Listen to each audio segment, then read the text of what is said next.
Oke. Assalamualaikum warahmatullahi wabarakatuh. Waalaikumsalam warahmatullahi Waalaikumsalam wabarakatuh. warahmatullahi wabarakatuh. Salam sejahtera untuk kita semua ya. Salam sehat. Semoga kita selalu dalam lindungan Allah Subhanahu wa taala. Nah, alhamdulillah pagi ini setelah minggu yang lalu kalian bisa beristirahat. Nah, kebetulan Senin yang lalu ada beberapa jadwal untuk ujian, jadi ujian skripsi. Jadi Bu Ratih kesempatan supaya kalian untuk beristirahat ya di mata kuliah manajemen keuangan. Nah, kita lanjutkan untuk materi manajemen keuangan ya. Saya akan share screen. Kali ini mengenai materi manajemen utang. Ya. Apakah sudah tertampil semuanya? Untuk materinya? Sudah. Sampun nggih. Oke. Sudah, Bu. Sudah, Bu. Ya, nggih. Ini sambil Bu Ratih scroll untuk wajah-wajah cantik dan gantengnya. Kelihatannya sudah pada mandi itu ya, sudah seger-seger semua ini. Baru bangun tidur, Bu. Waduh, nggak salah subuh berarti dong. Aduh, kok baru bangun. Oke ya, sambil saya scroll supaya kelihatan. Ini yang bawah-bawah belum pada di video aktifkan. Oke. Nah, supaya kelihatan nanti ketika di-record, oh ada wajah saya. Nah, biasanya seperti biasa tetap nanti materi akan saya simpan di YouTube sehingga panjenengan kalau ingin melihat lagi, ingin memperjelas lagi bisa memutar videonya. Oke, karena biasanya kalau disimpan di HP seperti halnya HP saya, apalagi dengan kondisi saat ini, grup itu di dalam satu semester bisa sampai 10 grup gitu ya kalau kita ngajar 10 kelas. Nah, jadi di situ kalau kita mengupload untuk video, materi, akhirnya penuh. Betul nggak? HP kalian juga gitu, penuh. Sering hang. Nah, jadi untuk video perkuliahan, materi pembelajaran, saya akan upload di YouTube sehingga bisa melihat semuanya. Oke, manajemen utang. Nah, sama halnya kebalikannya dengan materi kita sebelum ujian tengah semester. Materi kita di awal, manajemen piutang. Nah, kalau piutang apa kemarin manajemen piutang?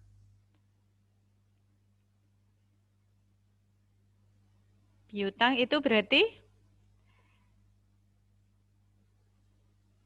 apa, Mas Hendri Gunawan? Manajemen piutang. Kemarin kita sudah tahu ya. Kita sudah mendapatkan materi itu, kemudian ada soal yang saya keluarkan ya untuk rata-rata piutang dan lain sebagainya, perputaran piutang gitu ya. Apa Mas Hendri Gunawan? Manajemen piutang masih ingat nggak? Lupa, Bu. Oh lupa. Mas Wahyu mungkin bisa bantu. Lupa juga, Bu. Kok lupa semua ya, saking banyaknya. Saking banyaknya tugas atau saking banyaknya ini, apa namanya, yang dikerjakan. Oke, manajemen piutang. Kalau manajemen piutang itu akan menambahkan sejumlah aset ke dalam perusahaan karena di situ kita akan memperoleh pendanaan dari orang-orang yang meminjam, ya, meminjam atau membeli, ya, membeli produk kita, gitu tuh ya. Jadi kita malah akan mendapatkan sejumlah uang. Tapi kalau utang, utang itu apa utang? Utang. Pernah hutang enggak kalian? Ya mungkin hutang temennya waktu apa namanya ketika makan gitu ya karena enggak bawa uang atau dompetnya ketinggalan, nah ngutang dulu. Berarti utang adalah suatu kewajiban gitu ya. Kalau kita belajar kemarin di manajemen keuangan awal atau akuntansi, nah hutang itu adalah kewajiban. Nah kewajiban nanti bisa kalian atau kita pelajari kewajiban ada dua, kewajiban untuk utang lancarnya atau utang jangka pendek dan kewajiban jangka panjang. Ya, nanti juga akan kita bahas lagi. Nah, jadi di sini Oke, saya perbesar dulu. Oke, utang adalah sejumlah uang atau sesuatu yang dapat dinilai dengan uang yang diterima dari pihak lain berdasarkan persetujuan dengan kewajiban mengembalikan atau melunasi. Tadi saya sampaikan bahwa utang itu adalah kewajiban kita. Ya, kewajiban untuk apa ya? Untuk mengembalikan dana yang sudah kita pinjam. Kemudian diartikan pula, nah, utang adalah transfer pendapatan untuk masa mendatang, meningkatkan konsumsi masa sekarang. Ya, itu ya. Nah, oke.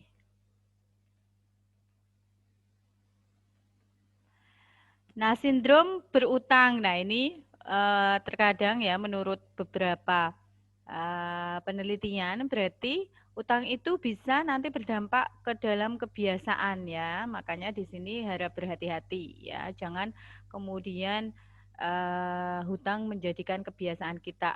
Pura-pura aja ketinggalan dompetnya supaya nanti ditraktir temennya. Nah, sehingga kalian tidak membayarkan atau tidak mempunyai kewajiban untuk mengembalikan dana. Jangan. Kemudian yang kedua, sindrom keterpaksaan. Nah, atau terperangkap dalam fenomena gali lubang tutup lubang. Nah, ini hampir dalam keadaan yang seperti ini memang beberapa perusahaan seperti tadi pagi ya, saya sekilas melihat infotainment. Nah, itu ternyata sekelas Inul Daratista itu sampai kemudian dia harus menutup usaha. Untuk usahanya Inul apa ya? Salah satunya untuk bidang karaoke ya, Inul Vista itu ya. Nah, beberapa di tempat-tempat yang ada di kota-kota besar itu ditutup karena memang keadaan ini membuat dia akhirnya gulung tikar untuk usaha karaoke-nya. Nah, ini kan berarti tidak bisa membayar lagi, kemudian bisa jadi ini dia harus meminjam dana ke tempat lain. Nah, itu ya karena keterpaksaan. Kenapa, Bu? Karena kondisi perekonomian saat ini. Bahkan kalau kita lihat ya, kita sudah masuk jurang resesi ya, karena untuk pertumbuhan ekonomi kita nggak tumbuh tapi malah minus. Ada yang tahu berapa pertumbuhan ekonomi minusnya sampai berapa untuk saat ini? 3,43. Ya, hampir 3,49 naik lagi ya Mas ya. Artinya di sini keadaan ini beberapa memang berdampak sekali terhadap industri-industri yang sedang tumbuh. Tadi saya sampaikan satu hal ya, contohnya industri untuk pariwisata di bidang tadi ya punyanya Inul, dia punya tempat karaoke. Nah, ini berarti harus tutup. Nah, beberapa juga industri yang lain juga tutup. Nah, berarti di sini kalau kita lihat ya Garuda Indonesia ya, Garuda Indonesia selama pandemi ini bahkan dia sampai rugi bukan hanya miliaran rupiah tapi sampai 15 triliun. Ya, ini bisa dibayangkan bahwa luar biasa kondisi saat ini. Nah, ini bisa jadi menjadikan kita sindrom berutang ini karena keterpaksaan. Kemudian sikap terhadap utang ya, jangan tadi saya sampaikan jangan menjadi kebiasaan, jangan menjadi hobi karena utang itu adalah kewajiban. Nah, kewajiban harus dibayarkan ya. Menurut agama yang kita percayai juga seperti itu ya. Tidak baik kita kemudian ketika berutang itu menjadi suatu kebiasaan. Oke. Nah, selanjutnya ya ini sudah kok bolak-balik. Nah, manajemen utang bertujuan, nah kalau di dalam perusahaan itu bisa ya dapat memanfaatkan utang agar tidak mengalami kebangkrutan. Jadi membantu kita. Nanti kalau kondisi ini sudah berlalu, bisa jadi kita bisa mengembalikan dana yang sudah kita pinjam. Atau memanfaatkan utang untuk meningkatkan kesejahteraan keluarga. Nah, misalkan biasanya ini utang sebagai juga tidak hanya piutang, tapi utang bisa juga menambah aset. Nah, ini ya aset seperti apa, Bu? Nah, ketika kita sudah contohnya kita tadinya yang enggak bekerja atau belum bekerja, kemudian kita bekerja yang layak nih, akhirnya mendapatkan pendapatan yang tetap sehingga kita bisa membeli aset-aset dengan utang tersebut. Jadi menambah aset juga, tidak hanya piutang saja. Kemudian ada dua jenis utang, ada utang produktif dan utang konsumtif. Tadi saya sampaikan kalau menambah aset berarti ini masuk ke utang produktif ya, nilai aset meningkat. Ya, tadinya perusahaan ini yang pengen berkembang, dia hanya punya satu pabrik, mendirikan lagi, tapi butuh dana, maka dia meminjam sejumlah uang ke lembaga keuangan, misalkan bank. Nah ini jadi asetnya meningkat, tambah pabrik ya, walaupun nanti harapannya kita bisa melunasi atau perusahaan tersebut bisa melunasi. Kemudian dapat memberikan penghasilan yang lebih besar dari biaya cicilan utang. Tadi dengan adanya ekspansi usaha, ya, ekspansi usaha atau perusahaan mereka ingin membuat varian produk baru. Nah, ini akhirnya ini pendapatannya, penghasilannya lebih sehingga bisa untuk mencicil utang. Nah, itu contohnya ya. Oke, kemudian selanjutnya ada utang konsumtif. Kalau tadi produktif ini nilai aset meningkat, kalau konsumtif berarti nilai aset berkurang, tidak memberikan penghasilan yang sama besar dengan biaya cicilan utang. Tadi saya sampaikan ya, karena kondisi mungkin jadi harus yang tadinya mendapatkan penghasilan dari usahanya, ternyata dengan kondisi pandemi tidak bisa lagi ya membayar gaji karyawan, kemudian mereka untuk menutup biaya operasi, nah sehingga harus meminjam. Nah, akhirnya meminjam dengan apa Bu? Jaminan misalkan. Nah, otomatis ini nilai aset berkurang karena ada sesuatu yang dijaminkan oleh perusahaan. Oke, kemudian aturan main dalam berutang. Oh, oh ya, sebentar ya. Ini nanti saya unmute dulu ya, karena ternyata ruangannya ini tetap di link ini, hanya Bu Rate unmute dulu untuk pindah ruangan sebentar, J. Oke, ini saya.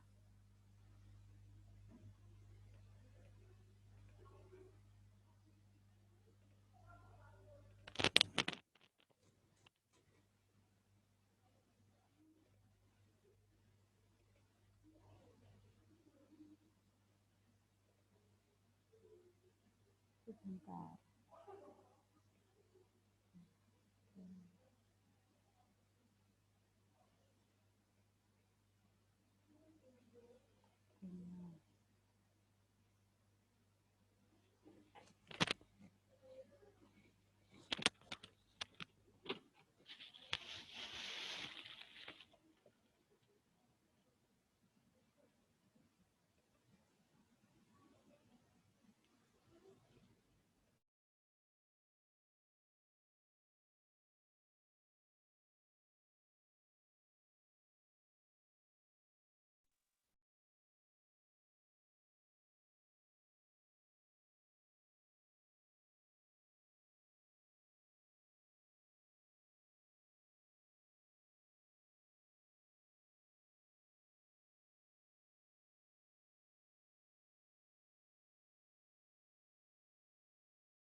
Oke ya, halo, masih bisa mendengarkan suara saya? Masih, Iya, Bu. Bu. Maju.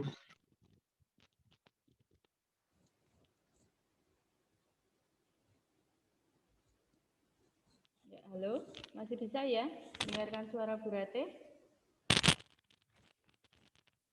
Tes, tes, tes.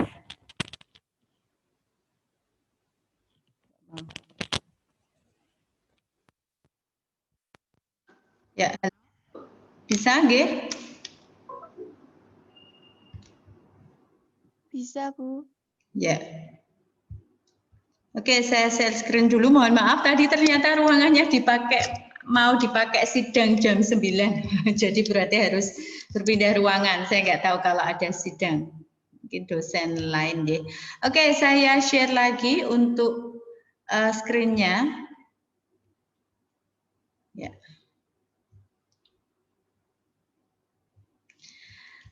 Nah, kemudian sampai ini ya. Oke.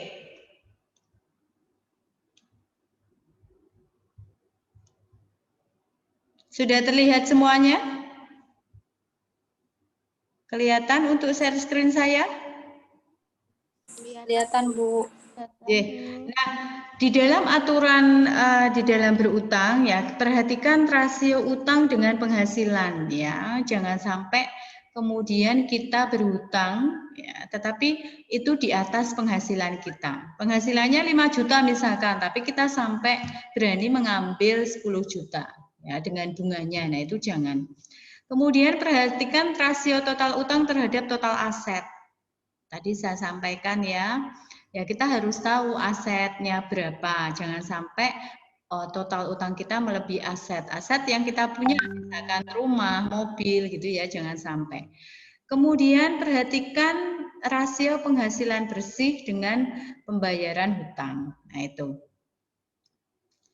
Oke, kemudian selanjutnya ada short term liabilities, utang jangka pendek. Nah, tadi saya sampaikan ada utang jangka pendek dan ada utang jangka panjang. Kalau utang jangka pendek, waktunya berapa ya?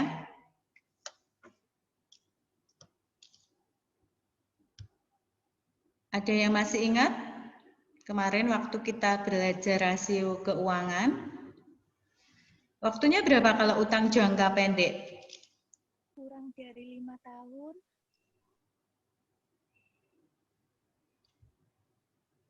Ya.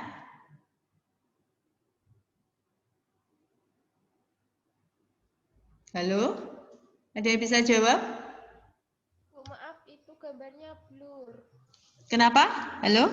Gambarnya kelihatan blur. Apanya kelihatan? Gambarnya, Bu. Nggak kelihatan? Gambarnya kelihatan blur. Ya, Oh, materinya, gambar. Bu. Materinya. Materinya nggak jelas ya? Bentar, sebentar. Ya, Bu, kelihatan blur. Ngeblur ya. Oke, coba tak.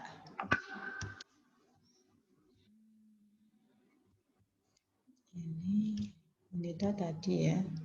Oke, kita minimize dulu.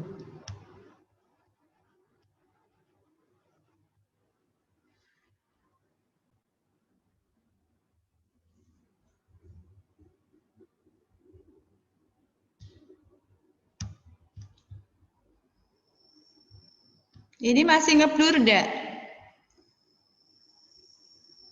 Masih. Masih, Bu. Kalau ini masih ya?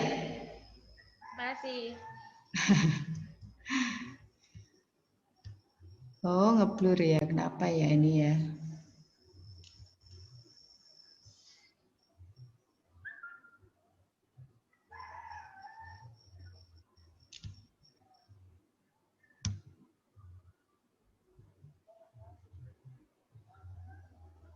Ini masih ngeblur? Ya enggak, Bu. Udah enggak, Bu. Oke ya. Ya, tadi saya lanjutkan. Kalau utang jangka pendek berarti jangka waktunya berapa ya? Masih ada yang ingat? Kurang dari 1 12 tahun. bulan. Ya, 12 kurang bulan dari atau kurang? 12 bulan. ya maksimal 12 bulan atau 1 tahun ya. Oke, pintar semua. Nah, jadi berarti kalau utang jangka pendek itu kurang dari 12 bulan atau maksimal 12 bulan, kalau jangka panjang berarti lebih dari 1 tahun. Nah, apa saja yang masuk ke utang jangka pendek? Ya, utang dagang, utang wesel, utang pajak, karena pajak dibayarkan itu biasanya 1 tahun sekali, makanya tadi maksimal 12 bulan. Atau utang gaji, nah ini juga masuk ke dalam utang jangka pendek. Jadi perusahaan membayarkan sejumlah gaji itu juga masuknya utang, karena tiap bulan dia harus wajib membayar untuk karyawannya. Ya itu ya. Kemudian utang dagang, nah biasanya itu juga sama. Oke, kemudian ya selanjutnya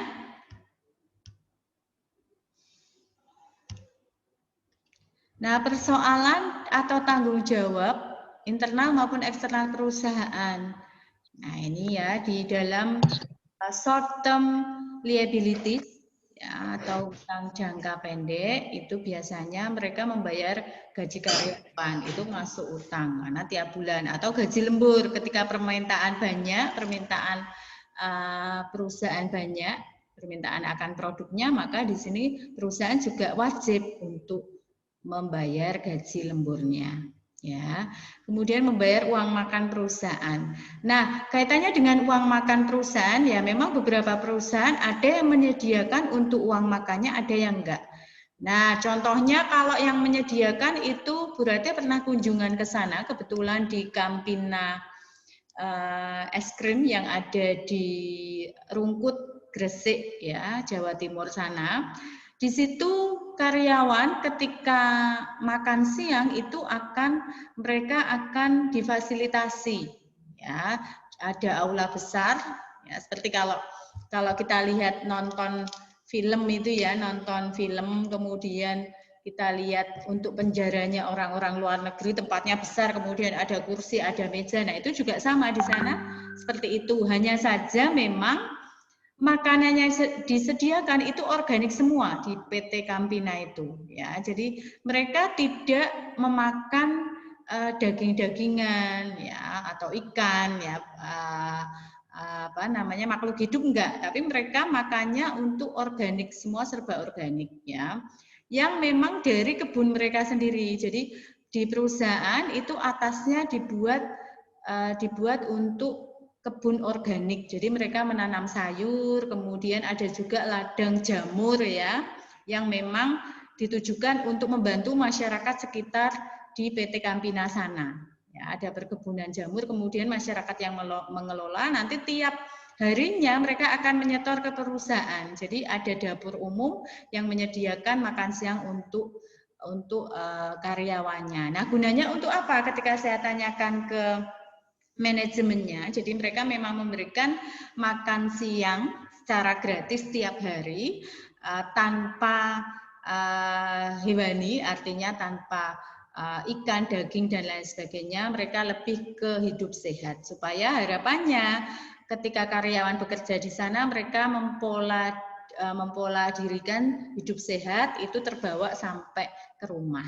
Ya, makanya di sana jamur walaupun dibuat sate, ya bisa jadi menjadi makanan juga yang ya. Jadi mereka makannya sayur, kemudian jamur, tahu, tempe tanpa ada ikan-ikanan dan daging-dagingan, ya itu untuk pola makan hidup sehat. Nah, ini ternyata juga kewajiban perusahaan. Nah, ada beberapa perusahaan yang memang baik mereka memberikan uang makan karyawan. Kemudian yang jangka eksternal ya, tanggung jawab eksternal meliputi utang bunga perbankan. Ya, ini ya di perbankan ketika kita hutang ya pasti ada bunganya. Kemudian utang bunga leasing, ya misalkan mereka menambah aset, dan utang dagang. Nah, itu adalah persoalan dengan tanggung jawab internal dan eksternal oleh perusahaan dalam kaitannya dengan utang jangka pendek. Oke, selanjutnya utang jangka panjang, tadi sudah kalian sebutkan lebih dari 1 tahun, contohnya utang obligasi, ya, utang saham itu ya. Kemudian utang perbankan kategori jangka panjang, lebih dari 1 tahun. Nah, ini juga menjadi kewajiban perusahaan. Oke, nah ini untuk kali ini perhitungannya tidak terlalu rumit ya untuk utang. Nah, ini hanya menghitung bunga pinjaman.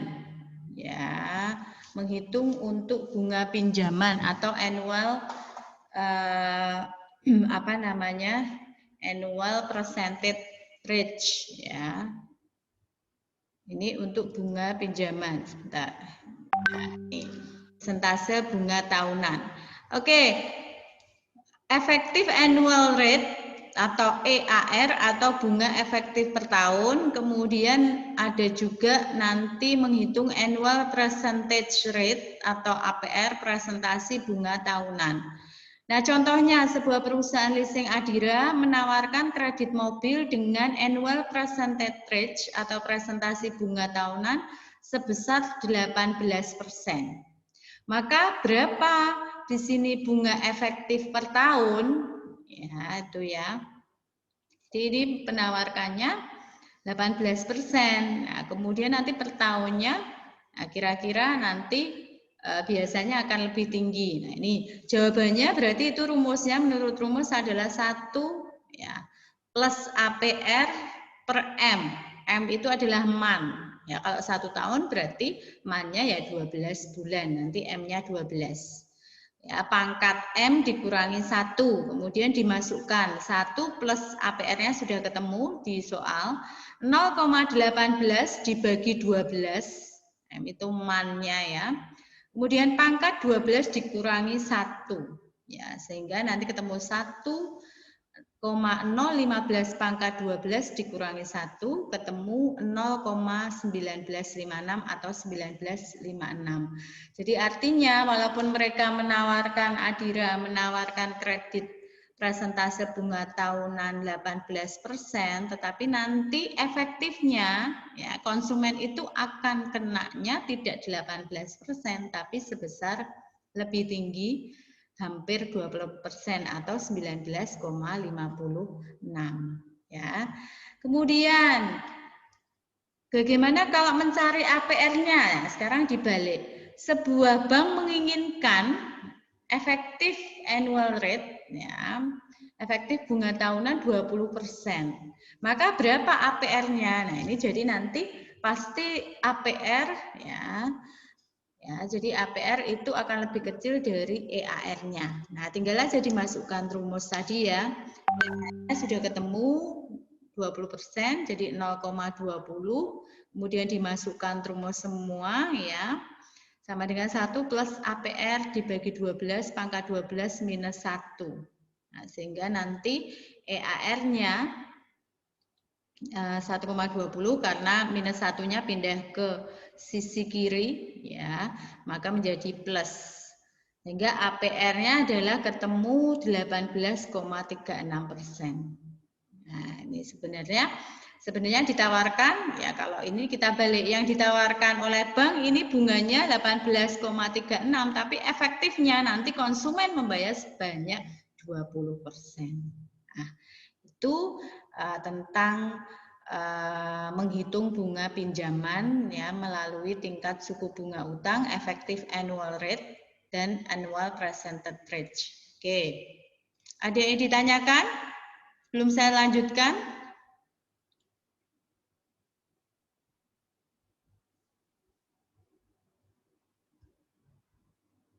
Ini pada lemes semua, apa belum sarapan ini?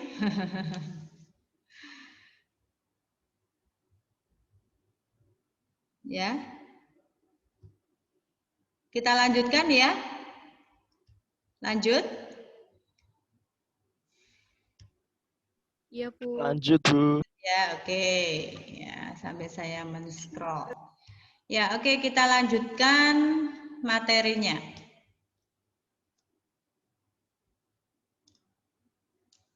Nah, karakteristik kredit konsumen. Ya, jadi harus diperhatikan kira-kira kalau meminjam hutang di bank ya, dengan meminjam utang di koperasi itu bunganya lebih tinggi yang mana? Di bank. Tinggi yang mana? Di bank. Di bank. Oke. Kenapa di bank?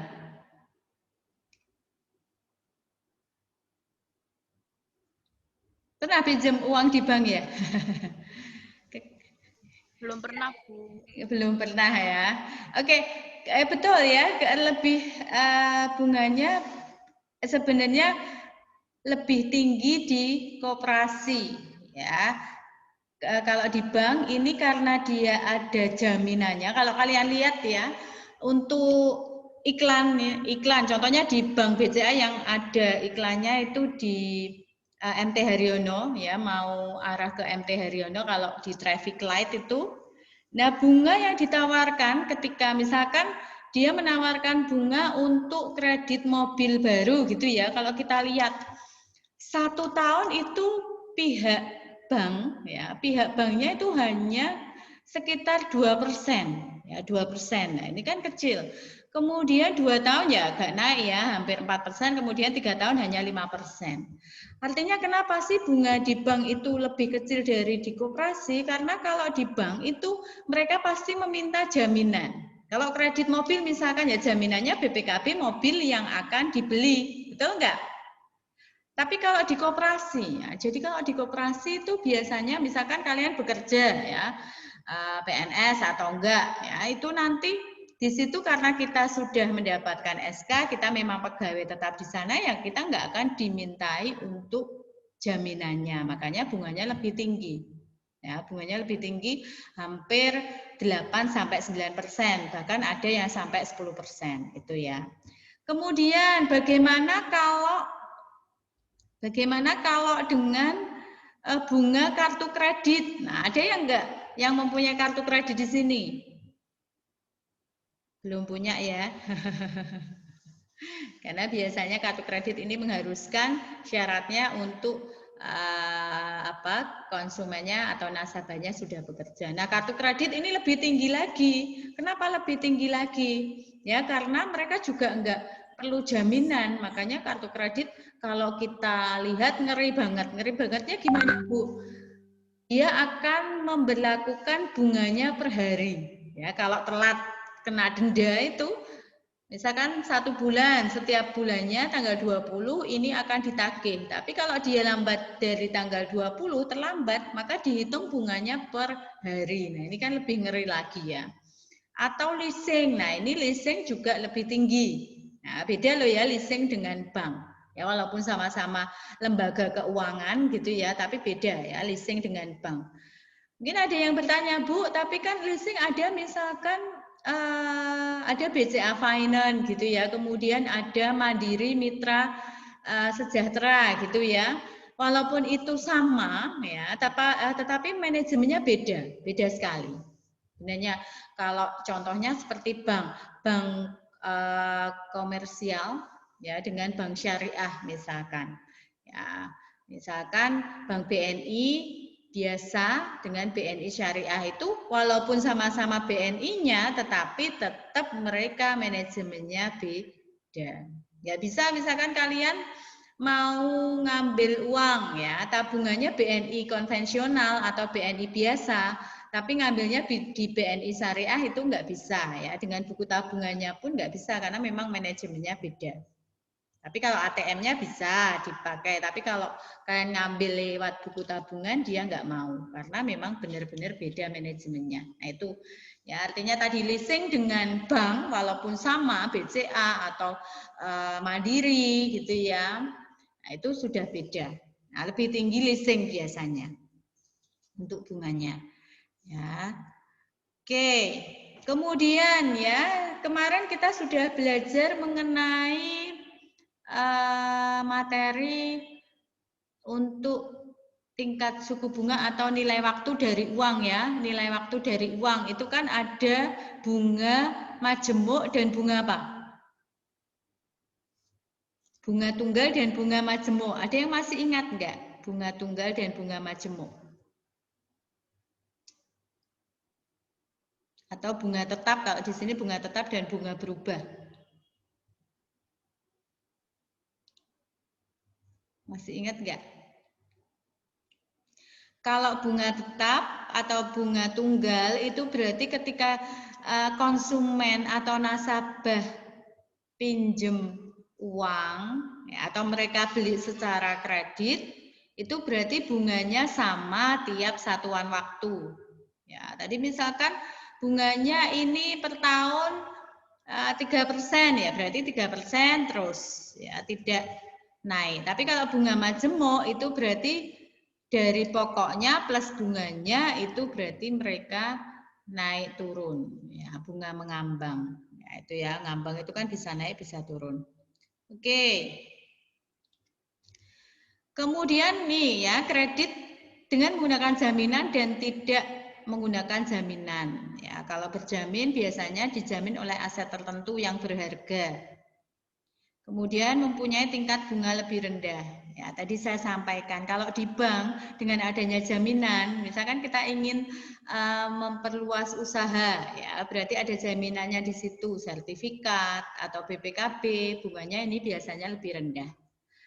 Ya, tapi kalau tidak berjaminan, nah ini contohnya kartu kredit atau di koperasi itu kan tanpa menggunakan jaminan, ya tidak memerlukan kolateral atau penjamin, ditawarkan peminjam yang memiliki sejarah kredit yang sangat baik, memiliki tingkat bunga yang tinggi. Ya, kartu kredit itu bunganya tinggi sekali, ya karena mereka juga memberlakukan bunga tiap hari. Tadi bunga berubah, tidak tetap, mengambang, ya itu ya. Nah, ini hati-hati ya. Makanya kalau misalkan besok kalau sudah bekerja, hati-hati kalau yang menawarkan kartu kredit, karena biasanya ini kalau tidak berhati-hati kita bahkan bisa tertipu. Ya, pernah ada suatu ketika ya, kebetulan keluarga saya gitu ya, dia merasa biasanya kalau di mall itu kan banyak yang nawarin kartu kredit ya, mbak-mbaknya yang cantik-cantik SPG atau SPB, mas-masnya gitu ya. Mereka menawarkan dari pihak perbankan untuk menawari kartu kredit. Nah, sehingga kita tergiur. Nah, padahal di sini ketika mereka atau konsumen ini merasa tidak menyetujui, tetapi bisa jadi kita pernah dikirimi untuk kartu kreditnya, sehingga pernah saudara itu sampai dia punya hutang 1 juta, padahal merasa saya nggak punya kartu kredit gitu ya kok ditagihkan, tapi dengan dia memang punya buku tabungannya, buku tabungan nabung di situ, kemudian ini kok muncul kartu kredit atas namanya, padahal dia merasa tidak mempunyai kartu kredit, bahkan tidak merasa untuk berbelanja. Nah ini kan berarti patut diwaspadai ya. Oke.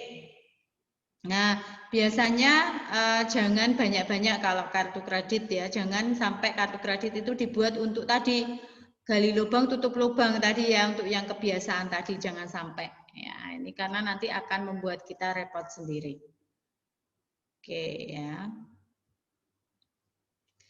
Nah, kalau ini kontrak kredit ya, biasanya ketika kita beli mobil atau motor baru ya, di situ ada loan application ya, atau aplikasi untuk meminjam.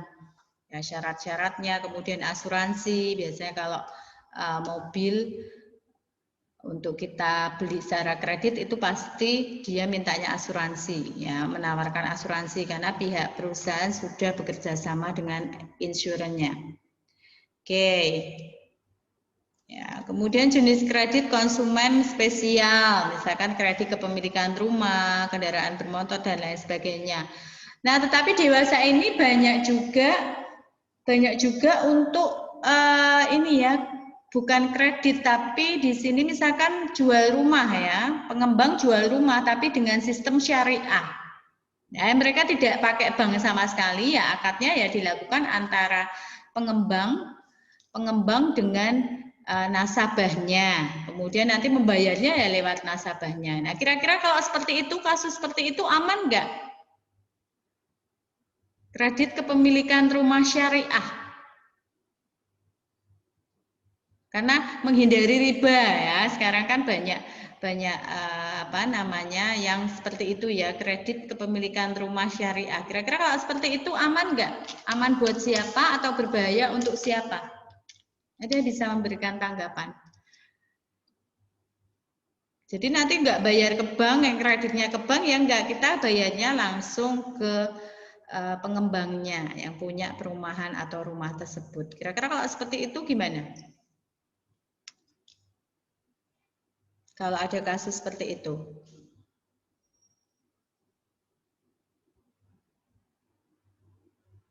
Pernah mendengar nggak? Ada perumahan syariah.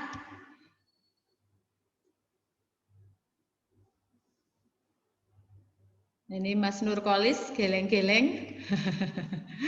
Oke, bisa membantu ya, kita diskusi aja ya. Ya kalau sudah biasa kan ya untuk perumahan dengan pakainya nanti kreditnya Bank BTN gitu ya. Biasanya kalau perumahan kayak seperti itu. Tapi ada juga ya yang ada di daerah Salatiga itu juga ada. Kemudian saya pernah lihat ya di daerah Gunung Pati, walaupun kemudian akhirnya mandek itu untuk perumahan syariahnya ya, kaplingan syariah. Nah ini kira-kira ada nggak di sini keuntungan atau kerugiannya, Mas Nurkolis? Kalau yang syariah itu loh, itu kan menghindari riba gitu ya.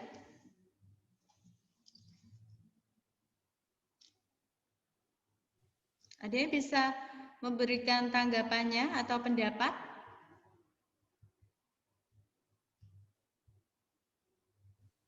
Mungkin itu Bu, perumahan yang tidak ada apa Ya, Mbak Intan, oke, silakan. lupa Bu, sebentar Bu, lupa Bu. Atau di bawahnya Mbak Intan, ini saya lihat ada Mbak Linda, mungkin bisa membantu. Mbak Linda yang rumahnya kelihatannya dekat rumah saya juga ya. Jadi kan Manyaran juga kah? Iya, Bu. Rumahnya mana Mbak Linda? Di BMP. Oh di BMP ya deket tau, berarti depan Islamic Center. Gak pernah main nih Mbak Linda nih. Kapan-kapan main tempat saya deket loh ya. Oke, kalau di deket berarti kalau BMP itu naik sedikit ya, kira-kira di saat itu kan Sadeng masuknya naik sedikit itu ada bukan perumahan tapi kaplingan syariah juga ya. Saya pernah mensurvei ketika di sana ya, mereka memang menawarkan untuk apa namanya kredit syariah, artinya kita bayar uang muka kemudian nanti ngangsur ke pengembangnya. Nah, tetapi ketika saya lihat lagi beberapa bulan ini sudah kelihatannya sudah hampir tidak ada aktivitas lagi. Tadinya di situ diratakan tanahnya gitu ya. Nah, artinya di sini kemungkinan konsumen ini ya juga agak, kalau kita lihat kalau kita mengambil kredit di bank ya, di bank itu kan ada klausul, kemudian ada apa namanya akad kreditnya yang memang ada pihak lain ya yang menyetujuinya gitu ya, bahkan nanti ada notarisnya gitu ya. Tapi kalau di situ kan enggak. Nah, ini artinya menjadi kurang memuaskan juga untuk nasabahnya. Nanti kemudian ketika saya sudah melunasi sertifikat saya seperti apa nih, jaminannya apa? Ya, ini kemungkinan seperti itu. Kenapa beberapa untuk perumahan syariah ini tidak berjalan dengan baik? Ya, karena tadi mungkin nasabahnya atau konsumen itu sendiri tidak merasa lega gitu ya, tidak merasa nanti kira-kira seperti apa ke depannya. Nah, ini biasanya seperti itu untuk syariah. Oke, nah, jenis kredit ya, rumah, motor, dan lain sebagainya. Bahkan kalau saya lihat di tayangan iklan gitu di Instagram ataupun Facebook itu bahkan ada kepemilikan untuk ini jual beli emas ya, toko emas, kemudian mereka menawarkan secara kredit. Nah ini ya sampai emas juga dijual belikan secara kredit. Apalagi kira-kira jenis kredit konsumen spesial?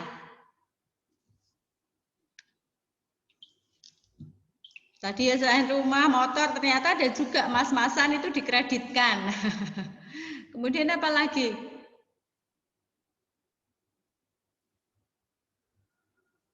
Apalagi? Jenis kredit konsumen spesial. Mungkin dewasa ini banyak ya dengan kondisi seperti ini akhirnya tadi saya sampaikan, waduh sampai toko emas itu mereka jual beli secara kredit ya. Bahkan mereka promosinya sampai bunganya 0%. Nah, ini ya luar biasa itu ya. Itu untuk menarik supaya konsumen ini menjadi konsumtif, kita kemudian beli ke tokonya. Nah, itu yang dilakukan perusahaan biasanya seperti itu. Oke.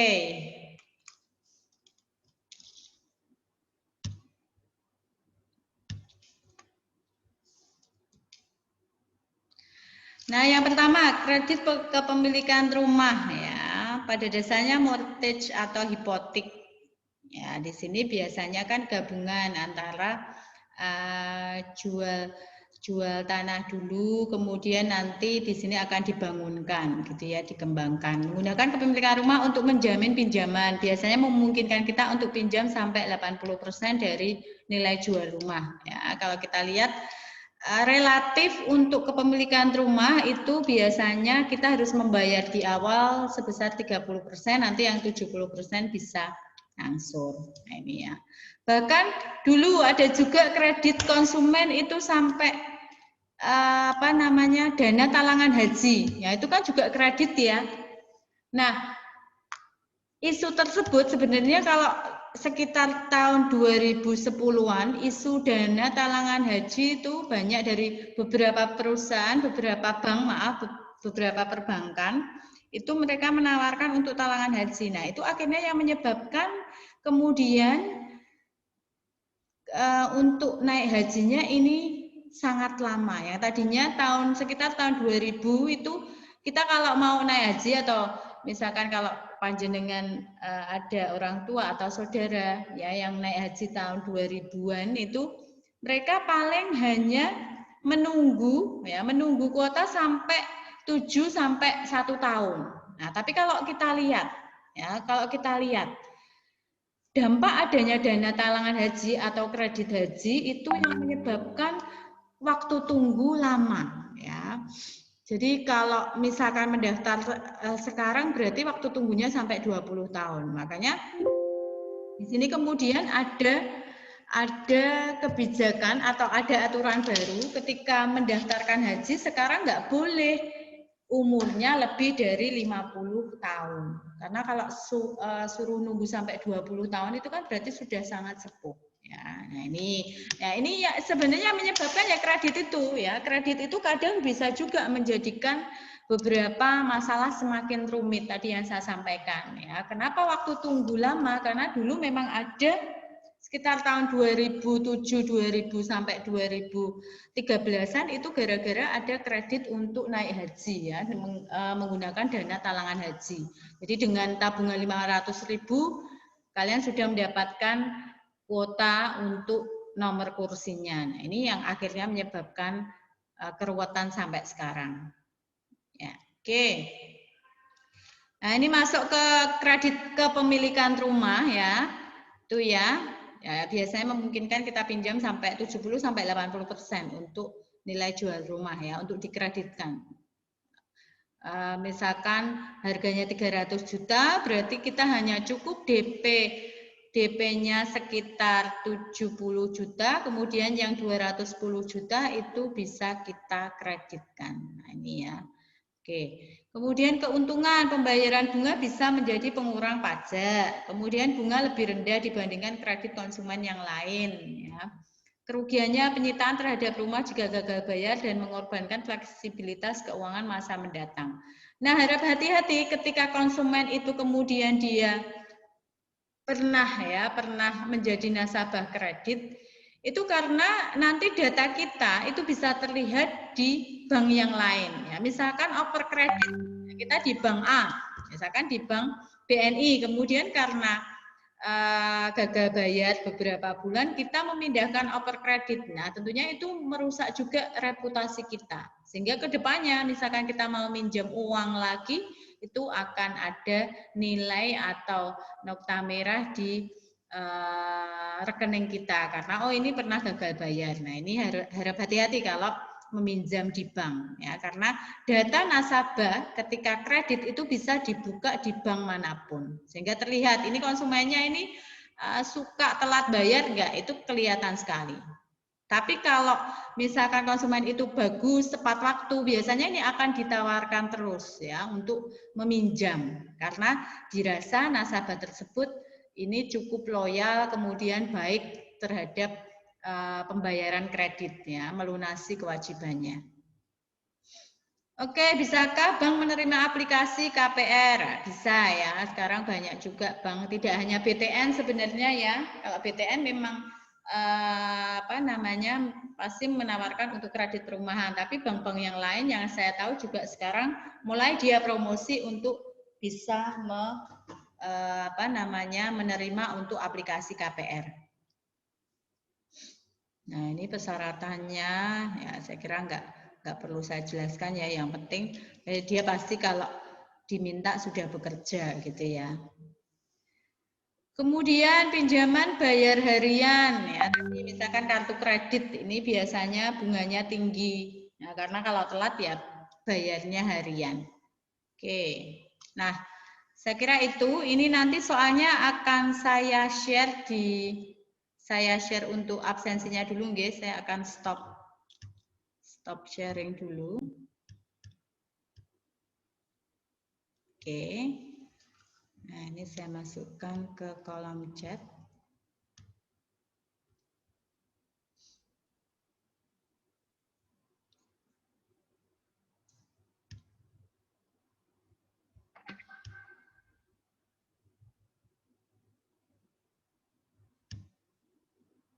Ya.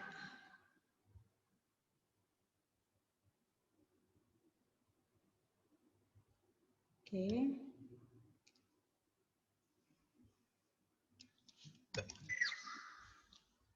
Nah, silakan di kolom chat itu sudah absensinya, sudah saya share, jadi nanti tolong diisi. Kemudian ada beberapa pertanyaan kaitannya dengan utang ya, apakah utang itu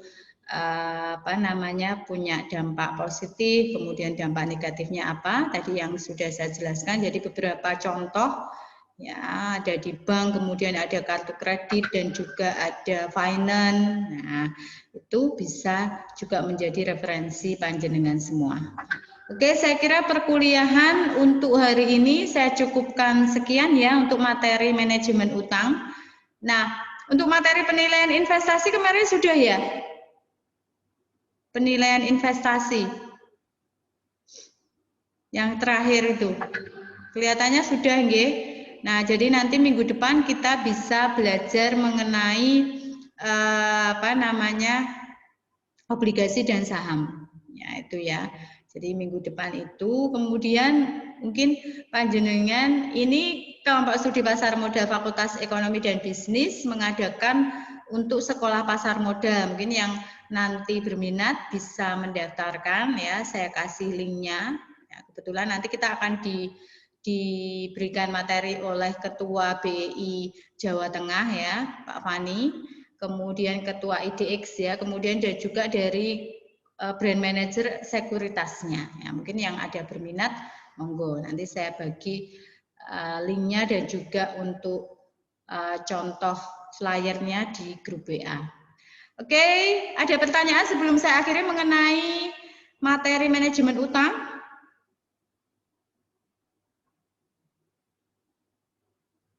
Cukup? Sampun. Cukup atau ada yang ditanyakan? Mbak Intan, Mbak Linda, Mbak Dike, Mbak Diktrotul, ini yang ada di slide atas. Mungkin ada yang ditanyakan? Tidak ada, Bu. Tidak ada ya, cukup ya. Ini ada Mas Hendri, Mbak Ruth, Mas Taat, Budi Pangestu. Gimana Mas Taat? Kayaknya habis bangun tidur. Udah mandi ya? Kemudian ada Mas Misbahul, Laila, ya, ada Umi Aisatul, kemudian Mbak Teresia, Dias, Sevia, Dwi Bulan. Ini ada yang ini sampai sini masih pada online. Kemudian ada Mbak Nurul, Mbak Nurul, Rohmah, Nurul Hamidah, Kevina, Mas Wahyu, Mbak Ani. Kemudian Mbak Rizka ini. Mbak Rizka, halo? Oke ya. Oke, kemudian Mas Nurholis, Ananda. Ananda ini enggak live ya, enggak. Oh ya, hitam soalnya saya kira itu foto ya, ternyata video. Oke. Liana, Sarifah, oke ya semuanya.